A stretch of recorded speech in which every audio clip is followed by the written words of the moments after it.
नमस्कार, आप देख रहे हैं एसपीएन 9 न्यूज और मैं हूं आपके साथ मनीष कुमार सैनी। दिल्ली विधानसभा चुनाव के लिए वोटिंग की प्रक्रिया जिस तरह से देखी गई, इस बीच शिवसेना यूबीटी सांसद संजय राउत ने बड़ा बयान दे दिया है। संजय राउत ने कहा कि अगर काम के आधार पर देखें तो दिल्ली में वोट अरविंद केजरीवाल को ही मिलना चाहिए।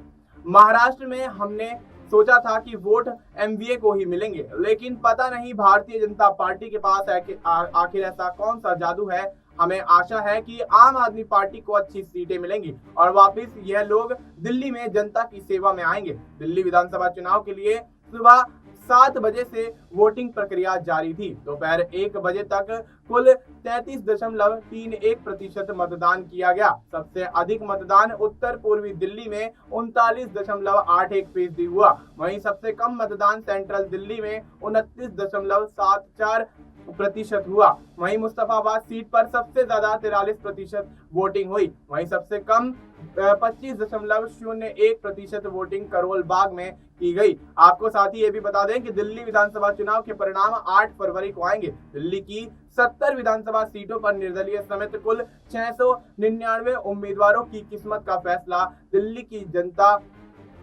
1,56,00,000 की जनता ने अब ले लिया है। अब ऐसे में इससे पहले सामाजिक कार्यकर्ता अन्ना हजारे ने अरविंद केजरीवाल पर निशाना साध दिया है। अन्ना हजारे ने कहा कि मैं आज एक बात बताना चाहता हूं कि शुरुआत में अरविंद केजरीवाल मेरे साथ थे और उस दौरान उनकी नीयत साफ थी। वह सामाजिक और राष्ट्रीय दृष्टिकोण से सोचते थे, इसलिए मुझे लगा कि वह एक अच्छा कार्यकर्ता है। हालांकि जब मुझे पता चला कि अरविंद केजरीवाल स्वार्थी हैं तो मैंने उन्हें अपने साथ से हटा दिया। उन्होंने कहा कि शुरुआत में तो केजरीवाल के विचार अच्छे थे और उस दौरान तो वे किसी दल के बारे में भी नहीं सोचते थे, मगर अब वह शराब की बात कर रहे हैं। उन्होंने आगे कहा कि जिस शराब के लिए हम लोगों ने आंदोलन किया उसके बारे में वह अब बातचीत करते हुए नजर आ रहे हैं। अरविंद केजरीवाल पहले एक अच्छे आदमी थे, मगर अब वह गलत राह पर है।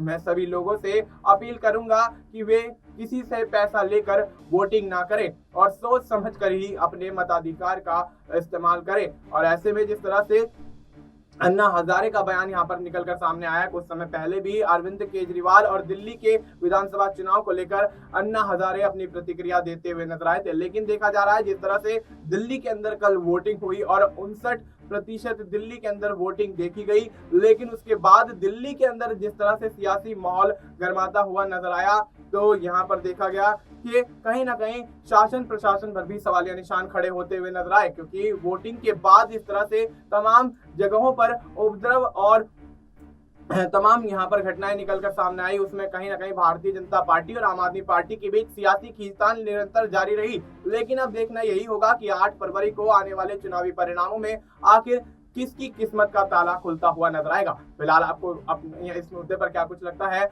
आप अपनी राय हमें कमेंट करके बता सकते हैं। बाकी देश और दुनिया से जुड़ी तमाम जानकारी के लिए आप देखते रहिए एसपीएन 9।